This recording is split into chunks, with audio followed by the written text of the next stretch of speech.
Hi, welcome to A Mindful Classroom, visual journaling for emotional well-being. My name is Janelle West, and today I'm going to be talking with you about visual journaling or art journaling and how you can use it in your classroom or as a self-care tool for yourself.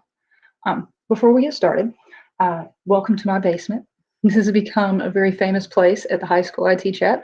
Once we went fully remote mid-March, this became the classroom for all of my students. So it became a very famous place to be, art with Miss West in the basement. So you guys get to enjoy the same thing that my wonderful students did for several weeks. And I hope we're all getting along great during this whole COVID-19 thing. And I appreciate that App State has been able to do this virtually. And I hope that you guys get a lot out of this. So now that that's out of the way, we will be talking about, it's kind of like a super simple introduction. And it's going to be talking about different supplies, types of journals. And the one thing that we are actually going to do together today is we're going to make your first journal entry project, which is going to be a mood tracker. And it's something that everyone can sort of benefit from, especially your students. So like I said, this is a very basic introduction. So those of you who have never thought about using journaling or art journaling, visual journaling in your classroom, you'll be able to leave this presentation hopefully with a pretty good basic understanding of the concept and be able to hit the ground running in the classroom this coming year. Some of you have dabbled in this before, or maybe like me, you have an artistic tendency. So you may start with us here today with the basics, but you're quickly going to take it to the next level. And that's the great thing about visual journaling. You can take it to that next level. You can keep it as basic as you want it or need it to be, or you can take it to the highest level that you want it or need it to be. And that's also why it's so great for your students. It's an individualized plan for them. So throughout the presentation, I will be referring to your students because that's kind of what we're here for, right? We're all here for our students and to help them, and that's what this is going to be geared towards. However, I would like for you to remember that this doesn't have to be just for them. This can also be a self-care tool for you as well. So let's get a basic idea of what it is. A visual journal is kind of like a diary, right? It uses pictures, drawings, and colors in addition to words. And it's a place where you or your students can have a safe area to kind of express yourself while having a little bit of fun with materials that they may not normally have access to. Now, when used in an art room, as in my art room, these visual journals have a tendency to become more of a way of students to use the visual language that we're trying to teach them and show different media in the art room. That way they can show us as teachers how they can personally use different design elements to solve a problem or respond to a prompt. Now, obviously, not all of you guys are in an art room. Many of you, most of you, are probably in one of the more common subjects, English, math, science, that sort of thing. So you can use these as well in your room. It doesn't have to be in art. A more common classroom setting, it would be used as a way to allow students to learn about and record their emotional self, as well as a form of meditation and relaxation. Art therapists often use art journaling or visual journaling to aid in trauma recovery. So you should have the quick start guide that I've included with this, and we can take a look at it, and that's how we'll get started. So first of all, if you look at the visual journaling and art journaling quick start guide, I'm going to bring it up here. So I'm going to present on my screen, and I'm going to show you my work area. So you should be able to see me as well as the area that I'm going to be working in. So I'm going to start, if you want to follow along, with that quick start guide. And the first thing that you'll see listed on that quick start guide is the supplies that are needed. Very first thing is a sketchbook, journal, or paper. So I have different examples of those here. Here's your basic 9x12 sketchbook. Okay, you get these from Walmart, Hobby Lobby, Amazon.com, NASCO, any of these places you can get these from. Okay, I personally like the spirals because it allows you to open up flat so that you can have a 2-page spread, or if you need to have it on one side or the other, it allows you to easily fold it backwards. Okay, but you'll notice when I open it up, we have nice blank pages. These are the best. It allows so much creativity. Now this is your 9x12. They come in all sizes. As you can see, I have a couple of different ones here that I've personally been working with. So again, sketchbook, spiral, open up to blank pages. This is one I'm using for one of my personal classes. And same thing here. So they can decorate their outside. This is more of a hardcover, whereas this is a paper cover. Okay. So you have those guys. You also have some of the smaller ones, and it doesn't have to be wire bound. This doesn't have the wires to it, but I can still open it up and have this blank paper. It's very small, something that you can put in a book bag very easily. Or if you don't have a lot of room in your classroom, if you're having to keep them all, you can work that way too. Now, if you want to go above and beyond, all of my art teachers out there, I'm talking to you, right? And all of those of you who are just creative in general. If you have a student that is beyond that basic level and that really wants to take ownership of this, they can make their own. You still have drawing paper that has been folded, and you have the cover, which has been made out of, this was some wallpaper sample that was left over, and then sewing it together. So you can Google literally bookbinding, bookmaking, and something like this could give them something that's personal to them. Now, let's say you're in an English class, you've got, what, 30-something students, right? And you don't have the ability, the opportunity, the financial means to go the sketchbook route. That's fine.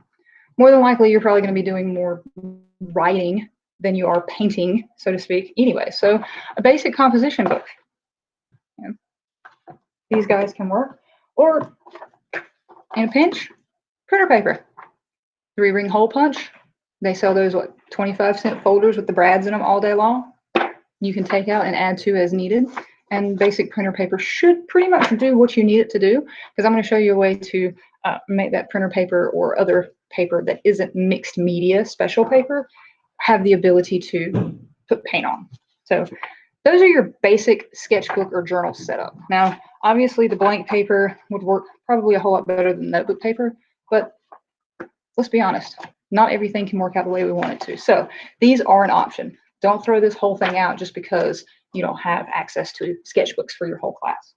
So the next thing on the list is a pen or pencil. This one's kind of obvious, right? You need a pencil, ink pen, something to write with, something to draw with. Okay, this can include Sharpies. We've got all kinds of art options, right, when it comes to this. So they can stay with the basics, and especially if they're trying to draw or do different things artistically, start off with that pencil first. It's way easier to erase with the pencil, and obviously ink pen, markers, that sort of thing isn't going to work as well. Okay.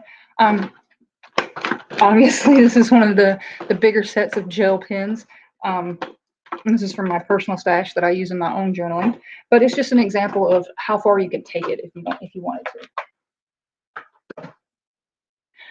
All right, the next thing down is gesso. Now, this is something that if you haven't been in an art room, you probably haven't heard of. So what I have here is a version that I've been using. What gesso does is it's a gel medium, basically. Okay? It comes in white, it comes in tinted colors. You can get all sorts of different little tints to it so that when you put it on, it has a color to it. This one happens to be clear. And the reason I used clear is because I can use it in the altered books that I've been working with. So what gesso does is it prepares, you open up a sketchbook, it prepares the page. So if you're going to be doing something like paint splatters, or if you're going to be painting the background before you start writing, some of these papers are too thin and it's going to bleed through to the other side. So if you take a foam brush and take the gesso and simply paint this gesso on, it gives almost like a thin canvas so that when whatever you do does not bleed through to the other side. Okay. Like I said, I used clear right now because some of the books that I've been using have words in them. Obviously, they're books. So I wanted to be able to read what was already on the page before I went and started painting. So if you want to read what's behind it, you can go with clear. It's a little bit more expensive. But if you're just looking to make that basic background to put your media on, regular white gesso, which is a little bit cheaper and a little bit easier to find, will do just fine. And of course, crayons, colored pencils, markers, any of those things that you're going to have in your classroom. I think we all have seen these 96-cent Walmart pencil boxes. I happen to have, these are my colored pencils that are sort of leftovers from different packs that I've had. Pretty simple, pretty cheap. That's one of the ways you can go with this. So that's your basics. If you have those things, you can get started today. Now, you'll notice that I have a second list underneath, and it says that all of these are optional. I'm going to show you what they are just because being that they're optional, you might not have seen them before unless you are in the art classroom. So the first thing is washi tape, masking tape, and glue. So masking tape is that cool tape that you get. It reminds me of painter's tape, and you can get them in different solid colors. Another thing that you can get is washi tape. And if you've never heard of washi tape, this stuff is pretty cool. So Michaels sells it. I'm sure other places do as well. Let me get my example here. But washi tape, I know last time I went to Michaels, they have a whole bin as you go into the checkout that has these guys on sale. But basically, it's a small roll of tape. My kids are obsessed with emojis right now, so I found this at Walmart. I think it was like 50 cents or something, and it had 4 different washi tapes with the emojis on them. But they come in different designs and different patterns, and they stick to paper. They stick to anything, but they don't tear the paper like regular tape does. Here's an example that I did for weaving. So we had the alternating of in and out, over under, and I did it with washi tape. So this will kind of show you why washi tape is awesome to use. I was able to peel it back and do the weaving through back and forth and then stick it back, and it never tore the paper, and it still resticks several times before you have to decide on another piece. But it's something that you can add as backgrounds, or they can use to make tables or calendars. It's a great thing to have on hand. So another thing would be glue, which is in there. Obviously, if you're going to be a little ways down, it says magazines and photographs. They can cut things out of magazines and place it into their journals, or if they want to bring photographs from home, obviously you would need glue to do that. You can do it with regular Scotch tape as well. We also have Mod Podge. Mod Podge is a wonderful thing that uses I use the same kind of foam brush. And again, it looks kind of like glue, slightly different chemical makeup, but I've had this guy for a while. As you can see, just kind of a liquid, looks white like glue. It dries clear like glue does. So you can use it to put on the back of whatever the picture is, stick it in, and it will glue it down. But then you can also seal it. So it's a glue and a sealer finish. So what that means is once it's dry, you can then put another coat on top of the picture, and it's going to seal it. Keep it in there nice and tight and firm. Might give it a little gloss too. So next thing says yarn stencils. So you'd be surprised. Yarn is pretty cheap, right? Not only can they glue it into their journal, but they can use it, especially if you have crochet thread or even needle and thread for sewing. I've actually been able to sew onto paper. So that's something, if you have some of those higher level artistic students, that's going to be something they want to experiment with. Stencils, I don't have any. My basement office right now, I'm not quite sure what box all of my stuff is in, so I wasn't able to find my stencils. However, I do have my box of stickers and stamps, which is something that every kid loves. I don't care if they're in kindergarten or a senior in high school. They love playing with these things. So, you've got your regular ink pads. They can come from craft stores, office supply stores. You can get them pretty cheap. You got your old school foam stamps, and of course you got the nicer, fancier ones. Some of you guys who have been crafting maybe might know where to get these at different craft stores. Or you remember the little ones we used to have? I remember when I was in elementary school, this is what we used to get grades on our papers. We'd either get the star sticker or we got one of the little stamps. So give them access to these. It's simple, cheap to find, and something that they'll love. And as you can tell, my sticker collection, come from my two daughters. So that's why everything in here is pink and Hello Kitty themed, which I'm okay with. So that's a basic breakdown. Of course, you can add anything to this. Anything that you have, stickers, any poster paper, different papers that you get from craft stores, anything you want to add or anything that they want to bring in, they can add to this. This is that personalized to them or to you. So along underneath the supplies on the quick start guide, I've also included ideas for prompts as well as some examples of the ones that I use in my personal classroom. Some of those, I grade my visual journals in my classroom because I am in an art classroom. And like I said, in the art classroom, they go a little bit more towards them showing me how to use a certain media or do a certain prompt. So they get graded on theirs. But the basics that they have is they'll have a prompt like, what positive character traits do you have? Or what is your favorite quote or song lyric? And I will grade them based on, I'll say you have to have 2 different media and you have to have at least 2 different words. So as long as they have those basic things down, they get that A. And I'm watching over time how they're developing those different ideas. Same thing for a regular classroom. It doesn't have to be all crazy art stuff. It can be pretty simple and you don't have to have a grade for it. It can simply be something that they sit down and do every Wednesday or for the first 10 minutes of class, write and to the prompt and then add whatever supplies that you have, color pencils to sort of embellish that. Also at the bottom of the quick start guide, I have a couple of examples. They're pictures of visual journals that I made a few years back. They're not the traditional visual journal. It wasn't done in a sketchbook. It was individual pieces of paper that I did different things with, and then I assembled them all in a pizza box that I made out of duct tape. So you can take it in 100 different directions, and your students can too. Also at the bottom are other resources that may help you if you're just getting started. So there's a couple of books, if you want to check them out, that are on the therapy side of visual journaling. And there's also places for supplies that you might want to look. And there's also mandalas.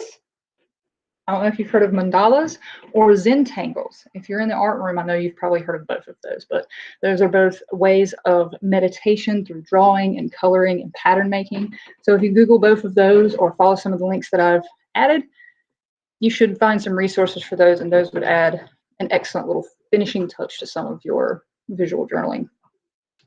So now that you have an idea of what you may need to get started, we're going to actually make your first journal entry that you can use. We're going to use a mood tracker. So a mood tracker is a page, and it's pretty much what it sounds like. It's a mood tracker. So students, it can be as simple and basic or as complicated and artsy as you want it to be. But basically, this is a simple way for them to, the purpose is for them to be able to spot patterns in their emotions and how they may change over time. And it will also, as a teacher, give you an idea. If you're looking at this mood tracker, let's say the ones that I'm going to show you go by the month, they have a key, kind of like a map does. So the colors, sad, tired, confused, anxious, happy.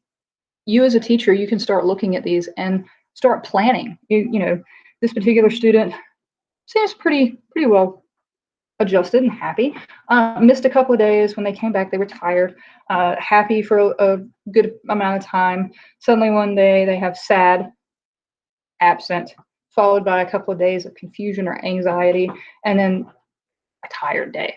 So we're starting to notice a pattern where something happens where they're not here, they're sad when or tired when they come back, and it leads to confusion and anxiety, which also leads to being tired. So if you start tracking this over time, as a teacher, you can start seeing and predicting what kind of patterns may be upcoming.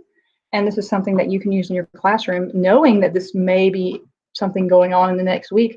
You can prepare for that student, and you can give the student the extra time or the extra whatever it is that they need because you're prepared for it, because you've noticed this pattern. It also teaches them to pick out these patterns. So if they know it's coming up, maybe they can prepare for it and it won't be as bad as it has been since they know that it's coming. So this is just a simple version. You can literally tear a page out of a calendar You don't even have to draw it, but this was a 30-second grid with the days, 31 days in whatever month this happens to be, and a key down here to show you the different colors and the way it works. So pretty simple, right? Here's another one that might work for some of the smaller journals. Also, it would work great if you have access to grid paper. So I know all you math people out there, you got graph paper running out your ears.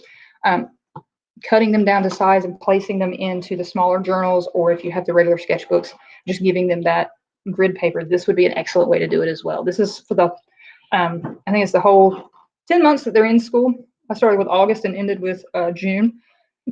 Excuse me. And it goes, all of the months are across the top. You have all of your days, 1 through 31 across the side. And then each day for each color, happy, sad, tired, anxious. So again, you can start picking out if there is a pattern to how these students work.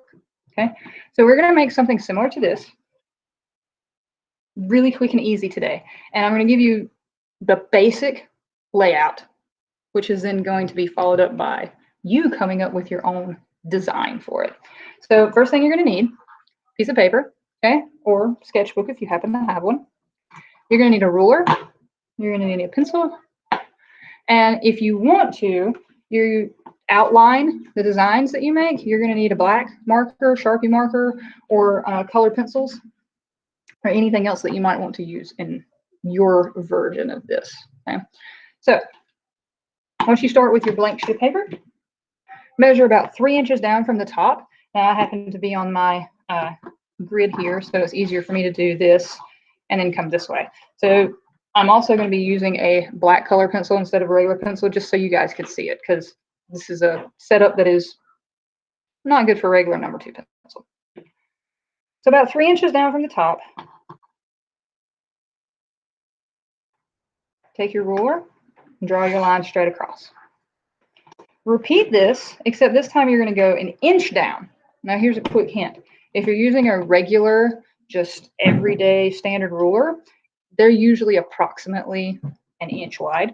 So all you have to do is place the ruler at the edge of the line you just made, and then make your next one. Okay? You'll continue with this until you have 5 lines. 1, 2, 3, 4, 5. So on your 5 lines, these are going to be shelves. You may put anything you want to on your shelves. But the first thing you need to do is this particular setup, I'm going to do 5, since students are supposedly in school 5 days a week. We would have 5 days across that they would be in our classrooms and doing these journals possibly. So I chose the month of August coming up next month. Obviously, this can go as artsy as you want it to be. Those of you that know calligraphy, this would be awesome. Stickers, like I said, if you're cutting things out of calendars, if you have a calendar from last year and you don't want to throw it away, start cutting that guy up. You can put August at the top. And every Monday in August, I've got labels. So the 3rd, the 10th, the 17th, the 24th, and the 31st. So you can do each individual day if you wish. You can do 7 days if you wish to do it that way. This is just a quick and simple way for time constraints. Every Monday, 3rd, 10th, 17th, 24th, and 31st in August. Now from there, you can decide what you put on your shelves, right? So you can do simple circles. So this would be the 3rd, 4th, 5th, 6th, 7th, 10th, 11th, 12th, 13th, 14th, so on and so forth. And then I have my key down here. Happy, sad, anxious, confused, or foggy and sleepy. Those are the basics. Obviously, you can put any emotions down there that you feel would work for you or your students. And each one of these would be filled in each day depending on how the student felt. So you've got basic circles. You can turn your circles into apples. I've seen students turn, they've had a rain cloud at the top that had the month, and then each day was a raindrop. So you can do something like that. You can keep it in that simple grid format. Okay, like we saw before. So this one doesn't even have color. You're going to have some students that are just like, I don't want to do that. That's fine. I'm going to have a happy face for happy, a sad face, an angry face, maybe a question mark for other, tired, hungry, whatever. They can write it in. Or you remember those smiley face stickers? What is that? Oh, I have the smiley face stickers, but I have the stars. So I know that these star stickers come in different colors, and you have those little round smiley face stickers that come in different colors. That could be something that could be placed in each box depending on how the student felt that day. That would especially be helpful for the lower grade levels, kindergarten, first, second, third, who aren't quite on the dexterity level yet. So you've got that. And here's what I did with washi tape. Okay. I'm loving washi tape right now. So basically, that was what my key was. Each type of washi tape was a different mood or emotion. And then each day, I simply put a small piece of tape that went along or corresponded with that emotion. So once you are able to figure out what your layout is, then you can decorate it any way that you would like. And you have your first journal entry. You have your mood tracker that will begin next month. So this is something that, like I said, you can use for yourself. This is going to be used in your classroom, and you would be amazed at what you find out about your students and what you are able to actually predict or head off, so to speak. This is a great way for them to start learning their own regulation of emotions and learning how things affect their emotion. They can start looking back on those days and, oh, well, I was sad on that day. What happened that day? And then why were the consequential days different? So it gives them an opportunity to take responsibility for their own well-being and to start putting those patterns together themselves. And it also gives you a heads up if they're just not quite ready to do that yet. It gives you a heads up so that you can prepare for that. So I hope that you felt you've learned something today. I hope this has been very helpful and that you're ready to use visual journals or art journals either in your classroom or as a form of self-care in your own life. Now, there is so much more that I didn't cover. Like I said, time constraints. And I'm more than happy to answer any questions, and you can contact me at any time. Shoot me an email, and I will be more than happy to chat with you guys, answer any questions, or give you other resources. I hope everything works out. I hope everyone is having a great day, and that we all go back to school and things go back to normal very soon. Thanks for showing up. Thanks for your time, and I hope you all have a great day.